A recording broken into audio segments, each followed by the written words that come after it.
In this video, I'm going to demonstrate how to administer CPR on an adult. Okay, suppose you find someone lying down on the floor. What are you going to do?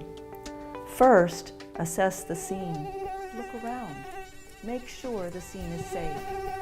Are there safety hazards, a chemical spill, electrical wires, gas fumes, or anything dangerous? You can't help anyone if you become a victim too. If the scene is safe, check the person for a response. Tap or shake the victim on the shoulder and shout, "Are you okay?" If you do not get a response from the victim, yell for help.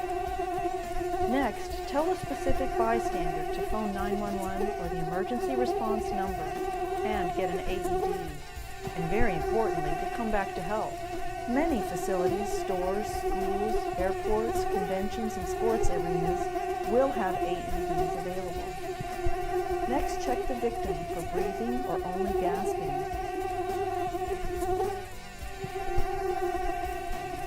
You need to scan the victim's body back and forth from head to abdomen for at least 5 seconds, but no more than 10 seconds. Agonal breathing sounds like gurgling or gasping. It is not breathing. You must start CPR. Now check for a pulse. To locate a carotid pulse on an adult or child, place your 2 fingers on the center of the victim's neck. Slide your fingers down the side of the neck into the notch between the muscles. You should feel a strong pulse there. If the victim has a pulse but is not breathing, give 1 rescue breath every 5 seconds. Then recheck the victim's pulse every 2 minutes. To perform a rescue breath, gently tilt the victim's forehead back with 1 hand, and with your other hand, lift the victim's chin. This position opens the airway. Pinch the nose closed and cover the victim's mouth with your mouth, breathing life-giving air into the victim. If you have a one-way mouth guard, use it as directed. The mouth guard has a one-way valve and protects the rescuer from contact with vomit, secretions, infectious fluids, etc. Place the elastic bands around the victim's ears to hold it in position. Give 2 rescue breaths, 1 second for each breath. Look for chest rise.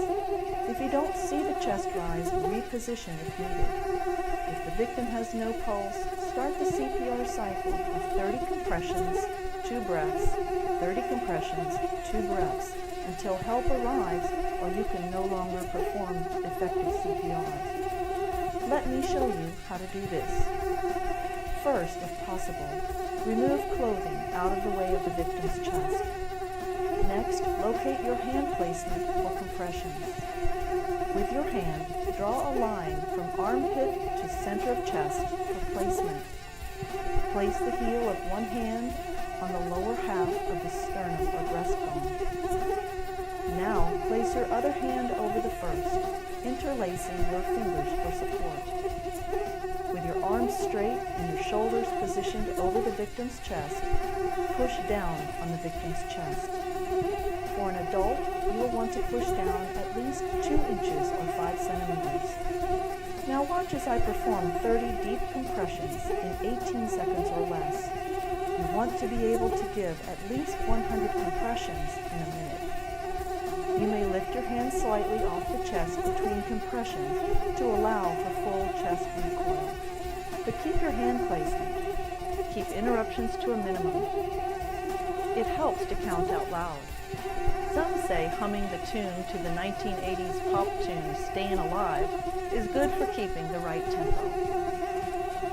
I'll give 30 compressions in 18 seconds or less, counting out loud to 30. After 30 compressions, give 2 breaths.